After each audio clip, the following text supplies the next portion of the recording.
Bismillahirrahmanirrahim. Assalamualaikum warahmatullahi wabarakatuh. Perkenalkan, nama saya Mimis Saputra dengan NIM 198420014. Perkenalkan, nama saya Rami Fitria dengan NIM 198202044. Perkenalkan, nama saya Citra Nursafitri dengan NIM 1984202029. Perkenalkan, nama saya Ferdi Alvarez, NIM saya 1984202008. Terima kasih.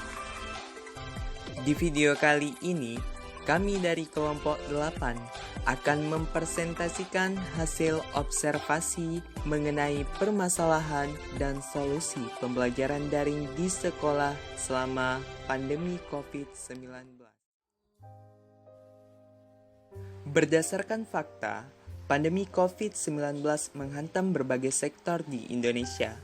Tak hanya sektor ekonomi yang mulai kewalahan, sektor pariwisata, sektor transportasi, dan sektor manufaktur pun menghadapi pandemi ini. Sektor pendidikan juga mengalami perubahan besar. Kini, sektor pendidikan di Indonesia memiliki wajah dan sistem baru yang sekaligus menimbulkan pro dan kontra di masyarakat.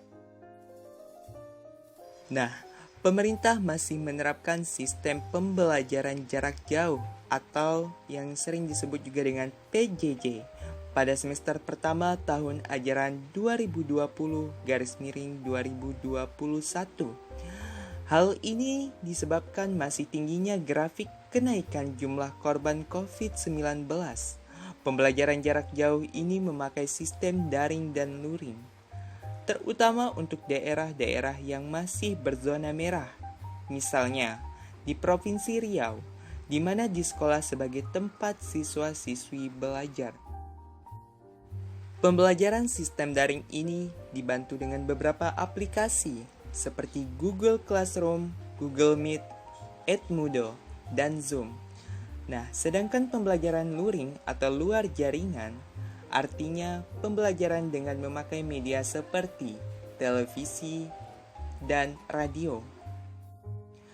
Nah, kedua sistem pembelajaran ini mau tidak mau harus tetap dilakukan di tengah pandemi COVID-19 sebab tidak mungkin peserta didik dibiarkan libur panjang hingga coronavirus pergi. Lagi pula, kita tidak tahu kapan corona pergi dari negeri ini. Berdasarkan pemantauan hasil observasi, setidaknya ada beberapa kesulitan yang bisa kami temukan dalam pembelajaran sistem daring dan luring. Antara lain yaitu, yang pertama, jaringan internet yang lemot. Sistem pembelajaran daring dan luring dapat berjalan efektif jika jaringan internetnya bagus. Sebaliknya, ketika jaringan internetnya jelek ataupun buruk, maka secara otomatis proses kegiatan belajar mengajar online pasti terhambat. Belum lagi ada peserta didik yang membuat alasan yang mengada-ngada. Artinya banyak juga peserta didik yang mengatasnamakan jaringan jelek lalu mengurung niatnya mengikuti kegiatan pembelajaran online. Hal ini sangat mungkin terjadi, apalagi kepala sekolah dan guru-guru tidak dapat mengontrol secara langsung keberadaan mereka di rumah. Yang kedua yaitu kuota internet terbatas. Orang tua yang terkena dampak COVID-19 pasti akan kesulitan untuk membeli kuota internet, terutama orang tua yang secara ekonomi tidak memadai. Hal ini perlu dipikirkan secara matang oleh pihak sekolah dan Kementerian Pendidikan serta Kebudayaan. Kasihan juga orang tua. Mereka sudah terbebani karena di-PHK oleh perusahaan, ditimpa lagi oleh beban keharusan membeli kuota internet. Ketiga, kegiatan belajar mengajar tidak efektif.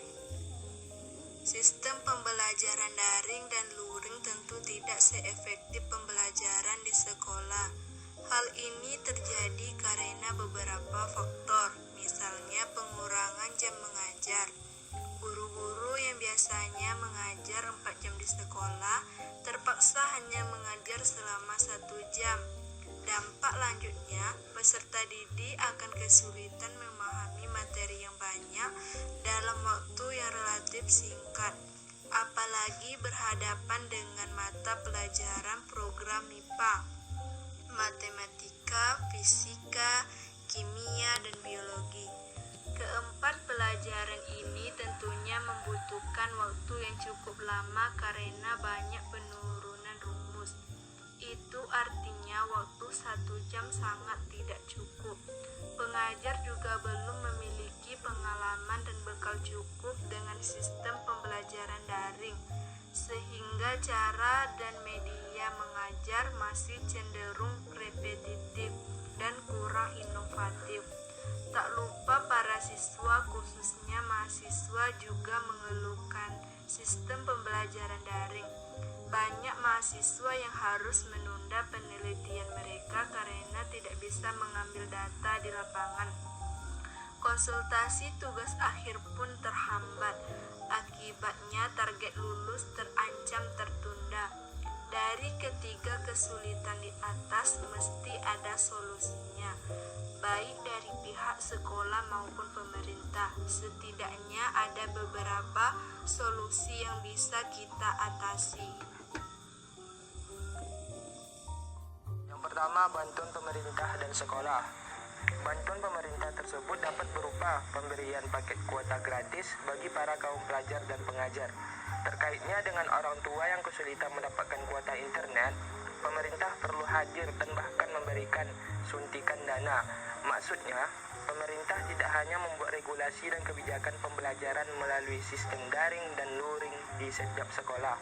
Demikian juga sekolah. Perlu ada bantuan khusus bagi orang tua yang secara ekonomi tidak mampu, terlebih lagi untuk peserta didik yang orang tuanya terkena dampak corona, semisalnya di PHK oleh perusahaan tempat di mana mereka mencari nafkah.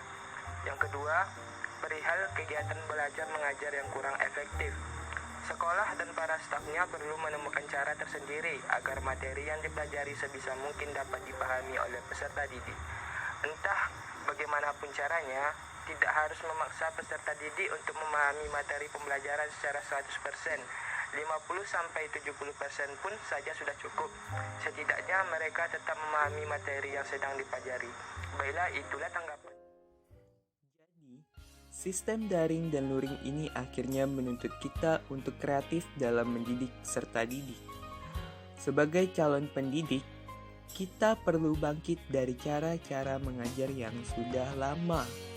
Apalagi zaman yang kian berubah memaksa kita untuk terus berubah, termasuk memakai cara-cara baru seperti menggunakan aplikasi daring dan luring dalam mendidik, sehingga peserta didik pun akan dengan mudah memahami apa yang kita ajarkan. Sekian dan terima kasih. Wassalamualaikum warahmatullahi wabarakatuh.